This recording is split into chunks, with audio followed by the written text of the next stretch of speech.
So excited to be joined by this guest. She is a writer for TheRinger.com, an author, and her new book is called Giannis, The Improbable Rise of an NBA MVP. You can take a guess who and what that book is about. It comes out August 10th. Buy it wherever you get your books. Please support your local bookstore. Mirin Fader, welcome to Takeline. It's so great to have you here. Oh, I'm so happy to be here. Thanks for having me.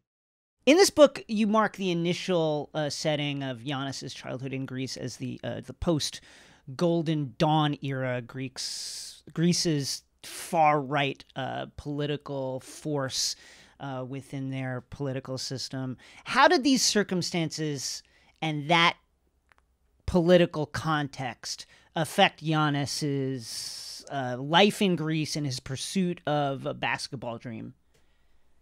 Well, it made it really hard for him to just exist in general, aside from being a basketball player. I mean, so Greece doesn't offer birthright citizenship. So Giannis grew up stateless essentially his whole life. And even though he was born there, went to church there, went to school there, spoke the language as Greek as any of his friends and classmates, he was not considered Greek. And Golden Dawn, this neo-Nazi criminal organization, would patrol neighborhoods like Sapolia, where Giannis grew up. And so he was always aware, this keen sense that they were never too far. And he knew what they could do to migrants, people who looked like him. They chased them, they stabbed them, they killed them.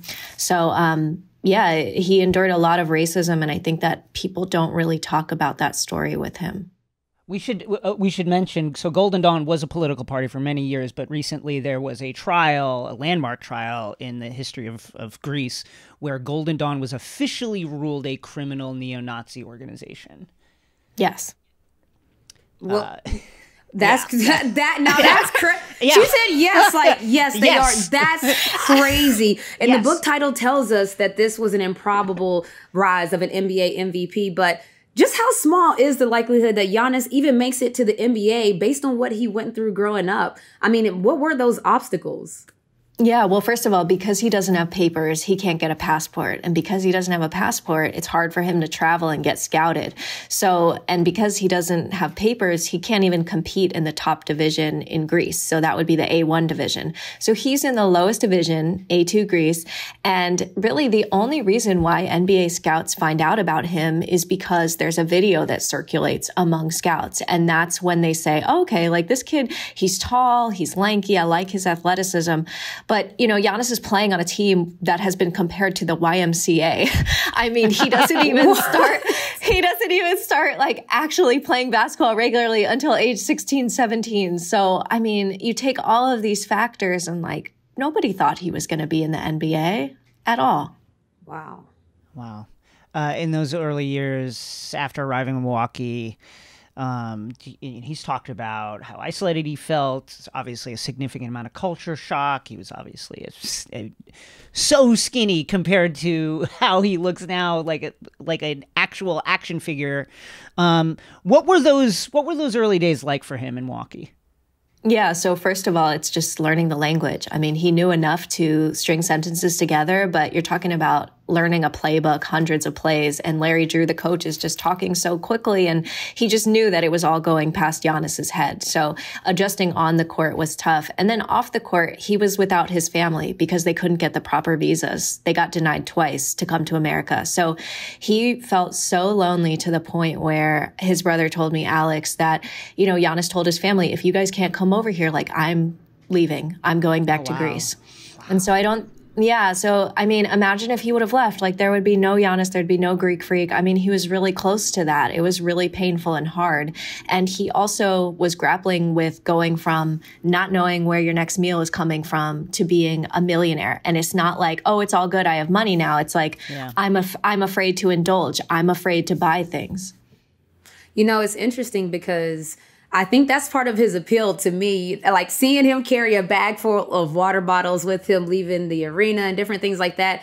It shows his background and how he takes everything, you know, he doesn't take anything for granted. And in your book, you talk about how Giannis finally realized his dream. He escaped in some ways, you know, a traumatic childhood in Greece. And then in the 2020 season gets put on hold with the pandemic. As we know, there was the murders of Breonna Taylor, George Floyd. There were so many things that happened.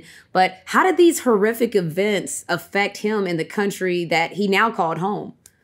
Yeah, so I think the thing with him is like the past is never too far behind. It always tugs on him. It always lingers. Like no matter how much money he makes, there's always that child in him that knows what it's like to have without. And even though he has generational wealth, there's still that hesitancy to spend money. And a refrain that he often says with his brothers to this day is, what if we all went to sleep and woke up and came back to where we started?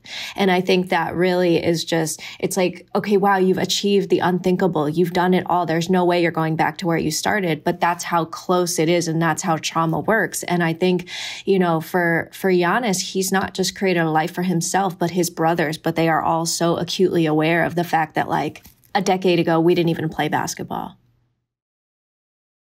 We've been talking about, you know, Giannis's roots as a Greek of Nigerian descent coming to America. What is that, what did you learn in your research just about what that identity means to be an African immigrant in Greece? I know a lot of the Golden Dawn verdict was celebrated by immigrant groups in Greece as, you know, not just a landmark legal case, but as something that that significantly, you know, added significant protections to them just in their daily lives, like walking around. What does that identity encompass, like to the best of your ability to describe it? Like, what does it mean to be an African immigrant in Greece growing up there? I mean, he was subject to a lot of racist insults during the games. I mean, he would be playing, and at road games, they would say things like, "Go home, monkeys." Wow. People would, and when cafe owners would give food to him and his brothers, other patrons would say, "Why are you giving to the black kids?" It's always this feeling of outsiderness. And although there were many kind white Greeks that did treat him with respect and dignity, there were just also others who, no matter if he was born there, they would not consider him Greek. And the police would often look the other way when Golden Dawn was committing all of these crimes, because before the trial, that was just normal life. You knew to run the other way if you saw people from this organization, because they would wear clothing that identified them. And you know, Giannis lived in this deep fear of his parents getting deported, because if there was one stopped by a police or a neighbor even saying like, "Oh, this family's loud," they can come in and take his parents away. And the hard part is that Giannis essentially didn't belong on paper anywhere, didn't have Greek citizenship, didn't have Nigerian citizenship. So his parents would have been taken back to Nigeria, but Giannis would just be in Greece had that happened, with nowhere to go and not knowing what to do. So that just made life really, really difficult.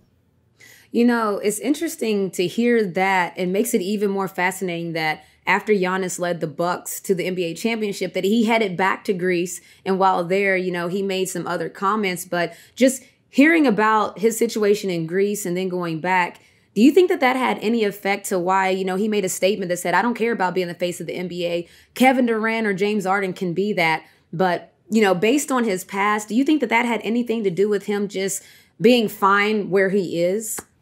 I think it's so complicated because on the one hand, he professes his love for Greece constantly. He has played valiantly for the Greek team. He has identified himself, you know, way more as Greek than Nigerian in the sense like, my nickname is the Greek Freak. You know, we don't really know too much about his Nigerian roots. He's only said a couple of things here and there. He's starting to become more vocal. But at the same time, even as he is lauded as this hero in Greece, this national symbol of hope, there are people that I found in my reporting that still draw swastikas on his murals in Greece to this day. There are right-wing politicians that still call him racist things on national television. So you have this person that could not represent Greece to a better ability and to profess how much he loves it, but yet it does not always treat him well. And I think people have a really hard time of holding all of these things in their heads at once because it's complicated. And I think to sugarcoat Giannis's journey as this, quote, fairy tale and American dream and rags to riches is just not really accurate. Is there any anecdote that kind of stood out to you as something that it was either surprising or just encapsulated him as a person in your research of this book? Yeah, I think the one for me is, so I told you all about fearing deportation of his parents. And so growing up, he couldn't trust anyone, and his parents couldn't trust anyone. And so his rookie year in Milwaukee, he has to get his cable installed, and he's fearful and distrustful of having a cable random stranger come to his house. So he asks a Bucks staffer to be present with him, because you never know people's motives. And the staffer comes. It's like a 9 to 4 installation. It takes all day. Staffer gets really hungry.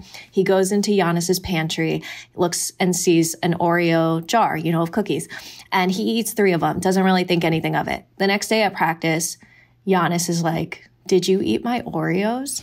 And and the staffer is just like, what? No, because it's like, what? And Giannis is like, "Well, I noticed that 3 were missing." Wow. And he's like very serious. And the staffer is like stunned. Like, first of all, like, who counts their Oreos? But then the staffer is like, oh my gosh, it makes so much sense. Like, of course he counts his Oreos. This is a person that acutely was aware of what he had and didn't have. And just because now he's in the NBA earning $1 million, having enough food to last him till wherever, it doesn't mean he doesn't still hold on to that. So I just feel like that encapsulates so much about who he is as a person. 100%. I have it on good authority that from our producer Zuri that you were a hooper in high school, okay? And well, a hooper or a basketball player? Hold on, there's some philosophical arguments about whether a person is a hooper or a basketball player. Well, she was money from the free throw line. Does that matter? Okay, yeah. So I just have one last question. Should Giannis be thanking you for how he turned around things from the free throw line in the finals? Like, let me know. Renee, can we just have a moment where I'm fangirling because I played basketball all my life, and talking with you, I was so nervous before this podcast because you were so cool, and my hoop girl dreams are happening right now. Let's go! I love that. So, wow, this is very cool. Giannis does not have to thank me. I'm not sure what I would. I think I should be thanking him for the lob for winning a championship on my book release. So thank you, Giannis. That's a win-win right there. Listen, she is Mirin Fader, author and journalist for The Ringer. The book is called Giannis, and it's out August 10th, wherever you get your books. Go buy it, people. Thank you for joining us. Hoopers hoop, okay? Thank you for joining us. Thank you so much.